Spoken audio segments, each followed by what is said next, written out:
Tinanghal kang Walang umiiral na pinakamatapang, mag-isa. makabayan, Lahat at ng mga tampok nauna sa sa mga atin, bayaning kilala. inialay nila ang buhay nila para sa kalayaan.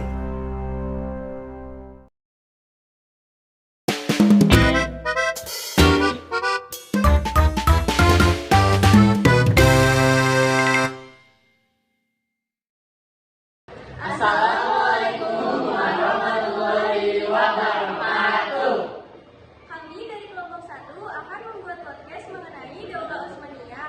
Halo semuanya, kembali lagi di podcast Sejarah Dunia bersama aku, Amira. Dan aku Aryan.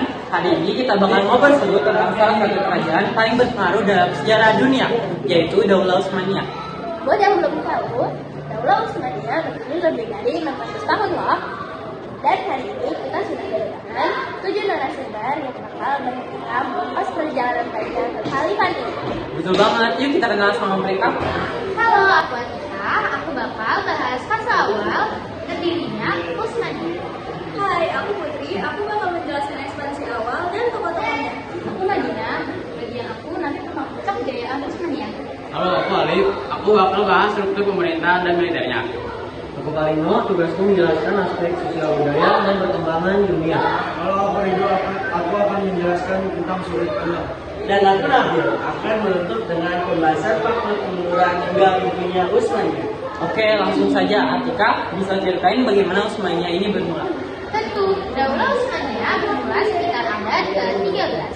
Didirikannya oleh Utsman bin Ertugrul di wilayah Anatolia. Awalnya itu cuma beylik kecil, semacam kerajaan lokal, tapi karena letaknya strategis antara Bizantium dan kerajaan-kerajaan lainnya, beylik ini cepat berkembang. Wah, menarik ya, dari wilayah yang kecil bisa jadi kekhalifat besar. Oke, Putri, kapan Utsmaniyah mulai meluas? Ekspansi mulai pesat di masa Orhan Gazi dan mencapai titik penting saat Mehmed II menaklukkan Konstantinopel pada tahun 1453. Itu momen yang sangat momentual karena menandai berakhirnya kekaisaran Bizantium. Setelah itu, Istanbul jadi pusat peradaban baru. Dia pernah mencapai sering disebut salah satu peristiwa paling besar di sejarah dunia ya? Betul banget, dari situlah jalan menuju kejayaan mulai terbuka. Nah, kita masuk ke masa kemasan. Madina, silakan. Puncak kejayaan Utsmaniyah terjadi di masa Sultan Sulaiman Al-Qahtani abad ke-16. Di bawah kepemimpinannya, wilayah Utsmaniyah membentang dari Eropa Timur, Asia Barat, hingga Afrika Utara. Selain itu, secara militer cukup diperkuat, berkembang, dan diplomasi berjalan sangat luas. Gak heran kalau ideologi Sulaiman dilanjutkan ya.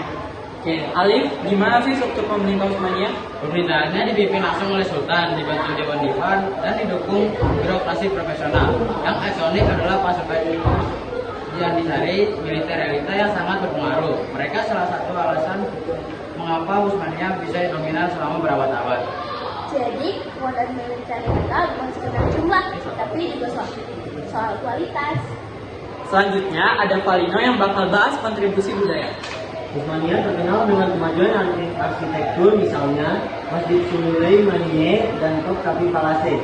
Seni kaligrafi, sastra, dan ilmu pengetahuan juga berkembang pesat. Istanbul menjadi titik pertemuan antara budaya timur dan barat. Kayaknya kalau jadi wisatawan ke sana pasti seru banget ya ngeliat peninggalannya.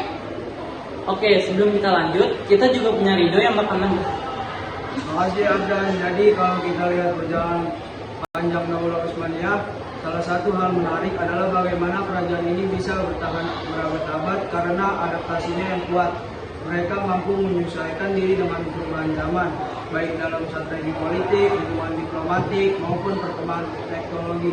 Meskipun akhirnya mengalami kemunduran, kemampuan adaptasi inilah yang membuat mereka bisa tetap berpengaruh begitu lama. Dan Nabil, ini bagian orang yang banyak penasaran. Kenapa Utsmaniyah runtuh? Jadi, kemundurannya berlangsung bertahap.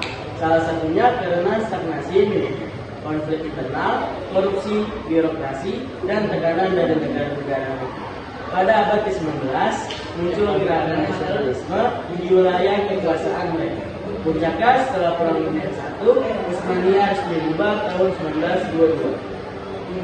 Perjalanan yang sangat panjang ya, dari kejayaan hingga mirip.